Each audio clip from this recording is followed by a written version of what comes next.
समीकरण। तो रासायनिक अभिक्रिया क्या पढ़ेंगे? रासायनिक अभिक्रिया, ठीक ना। दो या दो से अधिक पदार्थ मिलकर कोई नया पदार्थ बनाता है तो उसे क्या कहते हैं? रासायनिक अभिक्रिया। क्या कहते हैं? रासायनिक अभिक्रिया। रासायनिक अभिक्रिया में रासायनिक समीकरण, अगला टॉपिक क्या है? रासायनिक समीकरण। क्रियाकारक एवं उत्पादों को उनके प्रतीकों के रूप में प्रदर्शित करना। कैसे प्रदर्शित करना? उनके प्रतीकों के रूप में। कैसे? प्रतीकों के रूप में प्रदर्शित करना क्या कहलाता है? रासायनिक समीकरण। क्या कहलाता है? रासायनिक समीकरण कहलाता है। क्रियाकारक क्या होते हैं? इसी रासायनिक अभिक्रिया में भाग लेने वाले पदार्थ क्या कहलाते हैं? क्रियाकारक। रासायनिक अभिक्रिया में भाग लेने वाले पदार्थ क्रियाकारक कहलाते हैं, ठीक ना। तो क्रियाकारक को कहां लिखा जाता है? हमेशा दाईं ओर। कहां लिखा जाता है? दाईं ओर। आगे आता है उत्पाद। किसी रासायनिक अभिक्रिया में क्रियाकारक को जब क्रिया करते हैं और उससे जो नया पदार्थ बनता है उसे क्या कहते हैं? उत्पाद। क्या कहते हैं? क्रियाकारक जब क्रिया करके कोई नया पदार्थ बनाते हैं तो उसे क्या कहते हैं? उत्पाद। रासायनिक समीकरण, किसी रासायनिक अभिक्रिया में क्रियाकारक और उत्पादों को उनके किसके रूप में लिखना? प्रतीकों के रूप में लिखना और प्रतीकों के रूप में व्यक्त करना रासायनिक समीकरण कहलाता है। अगला टॉपिक है संतुलित रासायनिक समीकरण। संतुलित रासायनिक समीकरण क्या होती है? क्रियाकारक और उत्पादों में जो परमाणु भाग ले रहे हैं उनकी संख्या को बराबर करना, ठीक ना। संतुलित रासायनिक समीकरण कहलाता है। और जो अपने संतुलित रासायनिक समीकरण करते हैं वो विधि कौन सी है? तो रासायनिक समीकरण को संतुलित करने की विधि क्या है? विधि। कौन सी विधि है? रासायनिक समीकरण को संतुलित करना जी। जैसे पहले क्या करना है? कोई रासायनिक समीकरण को अपन को संतुलित करना है तो पहले क्या देखेंगे? पहले ऑक्सीजन परमाणुओं की संख्या उनको बराबर करनी है। क्रियाकारक और उत्पादों में उनकी संख्या गिननी है। यदि संख्या सर्वप्रथम इनकी ऑक्सीजन की संख्या देखेंगे, जब इनको संतुलित करते हैं तो आगे अंकगणितीय गुणांक लगाते हैं। जैसे इसको यदि संतुलित करना है और ऑक्सीजन की संख्या यदि बराबर नहीं है तो यहाँ लगाएंगे, यौगिक के आगे लगाते हैं, यौगिक के बीच में नहीं लगाते, ठीक ना। और ये संतुलित रासायनिक समीकरण करने की विधि। अब इसके बाद में अपने ऑक्सीजन के परमाणुओं की संख्या देखेंगे, फिर हाइड्रोजन परमाणु की, फिर अन्य परमाणुओं की संख्या को संतुलित करेंगे। इसके बाद है अपना जैसे ये है आयरन जो जल से क्रिया करता है और क्या बनाता है? क्या फेरस ऑक्साइड क्या बनाता है? और साथ में हाइड्रोजन गैस बनती है। तो आयरन Fe है और Fe और H2 जब क्रिया करते हैं Fe3O4 और H2 बनते हैं। अब देखिए यहाँ कितने हाइड्रोजन और ये ऑक्सीजन कितने थे? यहाँ पर 4। कितने थे? 4। लेकिन यहाँ पर एक ही ऑक्सीजन है, इसको बराबर करने के लिए यहाँ क्या लगाया आपने? 4 आगे लगाया, ठीक ना। 4 लगा दिए तो ऑक्सीजन बराबर हो गए। उसके बाद हाइड्रोजन देखिए, हाइड्रोजन में क्या हो गए? 4 दूने 8 हो गए इधर, लेकिन इधर कितने थे? केवल 2। तो इसको बराबर करने के लिए अपने यहाँ क्या लगाया? 4। क्या लगाया? तो ये हाइड्रोजन बराबर हो गई। फिर आयरन इधर 3 थे और इधर भी आगे हमने क्या लगा दिया? पीछे नहीं लगाना, आगे लगाना। तो ये क्या हो गया? देखिए आयरन 3 हाइड्रोजन 8 है, 4 दूने 8 और ऑक्सीजन कितने हैं? 4। ये एक है इसका और ये एक 4 से गुणा है तो 4 एकम 4। इधर भी देखो 4 ही है तो ये हो गई। इसी तरीके से कार्बन और ऑक्सीजन, CO कार्बन मोनोऑक्साइड जब हाइड्रोजन से क्रिया करता है और क्या बनता है? मेथनॉल क्या बनता है? और कितना टेंपरेचर चाहिए इसके लिए? 340 atm दाब चाहिए, ठीक है। तो 340 प्रेशर पर atm प्रेशर पर ये मेथनॉल बनाता है कार्बन मोनोऑक्साइड। तो कार्बन इधर कितना था? अब इसको अपने यहाँ पर हाइड्रोजन कितने? 3 और 1, लेकिन यहाँ पर 2 थे तो अपने इसको संतुलित करने के लिए आगे क्या लगाया? 2। तो 2 2 4। ऑक्सीजन कितने हैं? 1 बराबर है और कार्बन कितना है? 1। तो बराबर हो गए। तो ये क्या बराबर हो गए? संतुलित हो गए। फिर आता है जैसे CO2 जब जल से अभिक्रिया करती है और क्या बनती है? प्रकाश संश्लेषण की रासायनिक अभिक्रिया होती है। उसमें क्या होता है? कार्बन डाइऑक्साइड और जल क्रिया करके ग्लूकोज का निर्माण करता है और साथ में साथ 12 जल के अणु काम आते। तो देखिए इसमें क्या है कि कितने जल के अणु काम आ रहे हैं? 12 और वापस कितने मिल रहे हैं? 6। और CO2 के कितने अणु काम आते हैं? 6। और ऑक्सीजन के कितने अणु बनते हैं? 6। और ग्लूकोज का निर्माण होता है। ग्लूकोज का रासायनिक सूत्र क्या है? C6H12O6, ठीक है। तो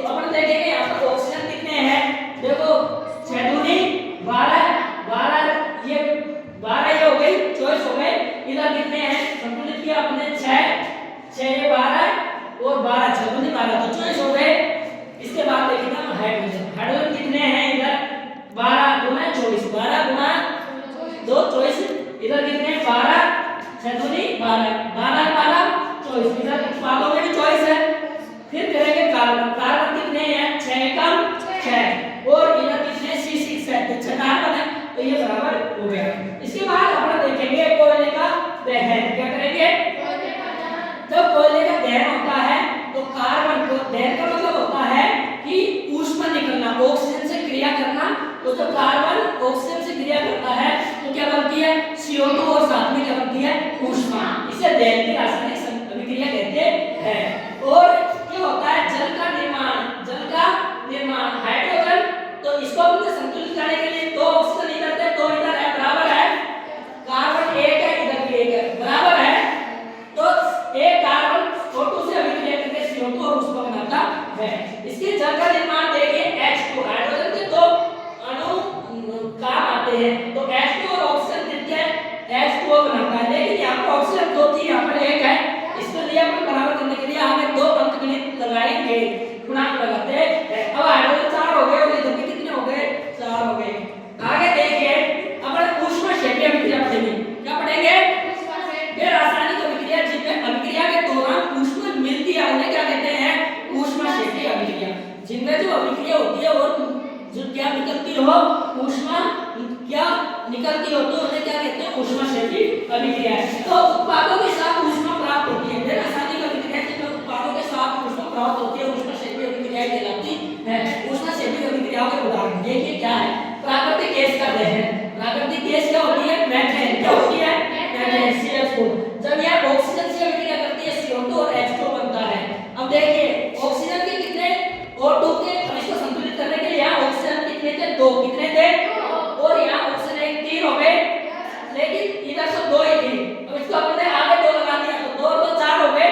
अब ऑक्सीजन 8 4 करने के लिए इसके भी आगे हमने क्या लगाया 2 और कार्बन 4 है, हाइड्रोजन 4 है, H2 देखिए 2 गुना इससे होगा 8 4 हो जाएंगे और कार्बन लेंगे। ओके तो ऊष्माक्षेपीय अभिक्रिया है जिनमें उत्पादों के साथ क्या मिलती हो ऊष्मा। तो कौन कौन उदाहरण हो गए ऊष्माक्षेपीय अभिक्रिया के, प्राकृतिक गैस का दहन, दूसरा है श्वसन, श्वसन भी एक ऊष्माक्षेपीय अभिक्रिया है। श्वसन में क्या होता है जो अपन ग्लूकोज अंदर लेते हैं, जो भोजन अपन करते हैं उससे ऑक्सीजन मिलती है और उससे क्या बनती है ऊष्मा जो हमारे शरीर के विभिन्न कार्यों में काम आती है। तो जो ग्लूकोज है वो ऑक्सीजन से क्रिया करके CO2 के 6 अणु बनाती है और साथ ही 6 जल के अणु बनाती है और साथ में ऊष्मा मिलती है। ये भी क्या है ऊष्माक्षेपी अभिक्रिया। तो ऊष्माक्षेपी अभिक्रिया जिनमें ऊष्मा उत्पादों के साथ मिलती हो ऊष्माक्षेपी अभिक्रियाएं कहलाती है। और क्या होगा इसके कारण सात सब्जियों का सड़ना और खाद बनना भी ऊष्माक्षेपी अभिक्रिया है। तो ये सड़ेंगे मीथेन बनेगी और मीथेन करके ये प्रोसेस होगी। तो ऊष्माक्षेपी अभिक्रिया को उदाहरण क्या हो गए प्राकृतिक गैस का दहन, श्वसन और सात सब्जियों का सड़ना। आगे पढ़ेंगे हम वियोजन अभिक्रिया, क्या पढ़ेंगे तो हम अब रासायनिक अभिक्रियाओं के प्रकार पढ़ेंगे। रासायनिक अभिक्रियाएं कितने प्रकार की है 6 प्रकार की। कितने प्रकार की है 6 प्रकार की। पहली होती है संयोजन, दूसरी होती है वियोजन, ठीक है पहली संयोजन, वियोजन, विस्थापन, द्विविस्थापन और अपचयन उपचयन और एक ऊष्माक्षेपी ऊष्माशोषी होती है। संयोजन में क्या होता है रासायनिक अभिक्रिया जिनमें 2 या 2 से अधिक क्रियाकारक मिलकर कितने उत्पाद बनाते हैं एक। तो 2 या 2 से अधिक क्रियाकारक जब मिलकर के कोई एक उत्पाद बनाता है तो उसे क्या कहते हैं संयोजन अभिक्रिया। क्या कहते हैं संयोजन अभिक्रिया, क्या कहेंगे संयोजन अभिक्रिया। तो संयोजन अभिक्रिया में क्या हो गया आप देखिए इसमें संयोजन अभिक्रिया, अभिक्रियाएं 6 प्रकार की होती है। पहली होती है संयोजन अभिक्रिया। तो जब वह रासायनिक अभिक्रिया जिसमें 2 या 2 से अधिक पदार्थ मिलकर कितना उत्पाद बनाते हैं एक। जब 2 या 2 से अधिक पदार्थ, जब 2 या 2 से अधिक पदार्थ, 2 या 2 से अधिक क्रियाकारक पदार्थ की क्या लिखेंगे क्रियाकारक, क्रियाकारक मिलकर कितने उत्पाद बनाते हैं उत्पाद कितना बनाते हैं एक। कितना एक उत्पाद बनाते हैं क्या कहलाती है संयोजन अभिक्रिया। क्या कहलाती ऑक्सीजन दो मिलकर क्या बना दिया CO2 क्या बना दिया CO2 हाइड्रोजन प्लस ऑक्सीजन के दो अणु मिलकर क्या बना दिया जल का अणु क्या बना दिया जल का अणु ठीक है ये है बिना बुझा हुआ चूना कैल्शियम ऑक्साइड कैल्शियम ऑक्साइड जब जल से क्रिया करता है किससे क्रिया करता है और क्या बनाता है CaOH का बुझा हुआ चूना क्या बनाता है बुझा हुआ चूना कैल्शियम हाइड्रोक्साइड बुझे हुए चूने को क्या बोलते हैं कैल्शियम हाइड्रोक्साइड बिना बुझा चूना ये क्या है बिना बुझा हुआ चूना जब जल से क्रिया करता तो क्या बनता है बुझा हुआ चूना कैल्शियम हाइड्रोक्साइड तो ये सब क्या है संयोजन अभिक्रियाओं के उदाहरण है इसके उदाहरण है संयोजन अभिक्रियाओं के उदाहरण फिर हम पढ़ेंगे वियोजन अभिक्रिया दूसरे नंबर की कौन सी अभिक्रिया है वियोजन अभिक्रिया तो ऐसी रासायनिक अभिक्रिया जिसमें एक क्रियाकारक टूटकर दो या दो से अधिक उत्पाद बनता है कितने क्रियाकारक एक क्रियाकारक और उत्पाद कितने बनेंगे दो या दो से अधिक उत्पाद बनेंगे तो उसे क्या कहेंगे वियोजन अभिक्रिया जैसे फेरस सल्फेट फेरस सल्फेट होता है FeSO4 को ऊष्मा देंगे वियोजन यानी ऊष्मा देना तोड़ने के लिए ऊष्मा दी जाती है ऊष्मा दी इसे और क्या बनाया इसने फेरिक ऑक्साइड क्या बनाया साथ में SO2 और SO3 प्राप्त हुआ ठीक है इसी तरीके से कैल्शियम कार्बोनेट CaCO3 एक क्रियाकारक है और टूट के क्या क्या बना रहा है CO2 CaO बिना हुआ कैल्शियम कार्बोनेट जब टूटता है तो CO2 और CaO बनता है यानी CaO क्या होता है बिना बुझा हुआ चूना कैल्शियम ऑक्साइड कैल्शियम और ये क्या कैल्शियम कार्बन डाइऑक्साइड जैसे लेड नाइट्रेट जब टूटता है PbMO3 जब जिसको ऊष्मा तापन दिया जाता है तो फिर लेड ऑक्साइड क्या बनता है lead oxide PbO NO2 O2 प्राप्त होती है अब है जैसे जल का वैद्युत अपघटन H2O जल है इसको जब वैद्युत इसमें प्रभावित की जाती है तो H2O और O2 में टूट जाता है तो एक क्रियाकारक है टूट के कितने उत्पाद बना रहा है तो और किसका उदाहरण हो गया ये वियोजन अभिक्रिया किसका हो गया silver nitrate AgNO3 silver nitrate का सूत्र क्या होता है AgCl सिल्वर क्लोराइड जब इसको सूर्य के ताप में रखा जाता है ये सूर्य को जो सिल्वर क्लोराइड को धूप में रख देते हैं तो ये टूट के सिल्वर और क्लोरीन गैस में टूट जाता है और जब एक क्रियाकारक टूट के दो उत्पाद बनाता है तो उसी अभिक्रिया हो जाती है वियोजन अभिक्रिया इसी तरीके से सिल्वर ब्रोमाइड AgBr सूर्य के प्रकाश में टूट के Ag+Br2 बनाएगा ये भी एक वियोजन अभिक्रिया का उदाहरण हो गया अब मैं आपको एक ट्यूशन देता हूं कोई X एक पदार्थ है जिसका उपयोग सफेदी करने में किया जाता है कोई X नामक एक पदार्थ है जिसका उपयोग किसमें किया जाता है सफेदी करने यानी पुताई करने में X का नाम बताओ तो X का नाम क्या है कैल्शियम ऑक्साइड बिना बुझा हुआ चूना ठीक है इसको बिना बुझा हुआ चूना बोलते हैं यानी कैल्शियम ऑक्साइड जब ये कैल्शियम ऑक्साइड जल से अभिक्रिया करता है